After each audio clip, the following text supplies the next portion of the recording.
কৃষকের মাঝে যাতে এই নামা অঞ্চলে কৃষকের কাছে যাতে আমরা বীজটা পৌঁছে দিতে পারি সেই ব্যবস্থা করার জন্য কেন্দ্রের থেকে আমাদের দুই নেতা নির্দেশনা করার পরে আমরা মঞ্জুর রনি সাহেবকে বললাম।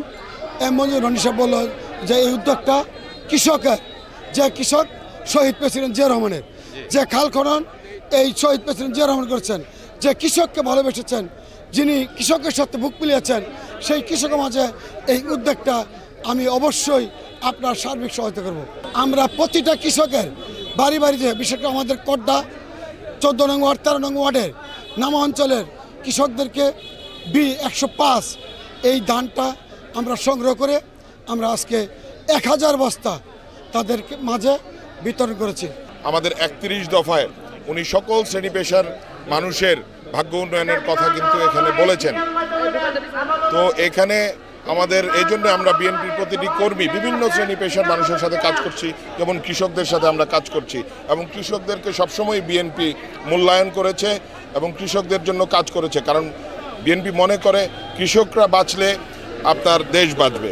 নায়াসিনামাইড ও স্যালিসাইলিক সমৃদ্ধ লিলি ফেস ওয়াশ যা ফেসের ডেড স্কিন সেল দূর করে দেয় দ্বিগুণ ফাস্টার ব্রাইটেনিং। এর আগে আপনারা দেখেছেন যে আমাদের তারেক রহমান সাহেব ওনার প্ল্যানিং এর কথা উনি বলেছেন যে আমাদের দেশে যে অপরিকল্পিতভাবে যে মিল ইন্ডাস্ট্রি করে উঠছে, কৃষি জমি নষ্ট হচ্ছে, সে কারণে এবং একটি পুকুর, একটি আপনার পরিবার, তারপরে আপনার উনি আগে যখন তৃণমূলের কাছে যেতেন তখন উনি প্রতিটি ঘরে ঘরে একটি ছাগল উপহার দিতেন, গরু উপহার দিতেন, আপনাদের হয়তো মনে থাকার কথা।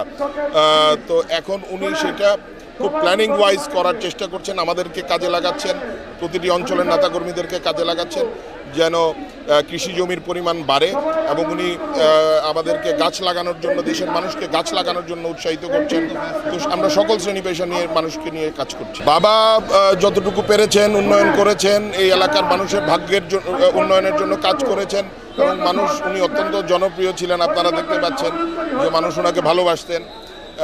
তো আমি সেই জায়গাতে, উনি শেষ সময়ে এসে মেয়র ছিলেন, তখন কাজ করতে পারেননি, স্বৈরাচারী সরকার তাকে কারাবন্দি করে রেখেছিল মিথ্যা মামলায় এবং তিনি মারা গেছেন, আমাদের মাঝ থেকে চলে গেছেন। তো এখন তার কিছু স্বপ্ন ছিল মানুষকে নিয়ে, সেগুলো নিয়ে আমি কাজ করছি এবং আমাদের ভারপ্রাপ্ত চেয়ারম্যানের যে সারা বাংলাদেশে 31 দফা বাস্তবায়ন যেটা আমাদেরকে করতে হবে, সেই লক্ষ্যে আমরা এখন থেকেই কাজ শুরু করে দিয়েছি।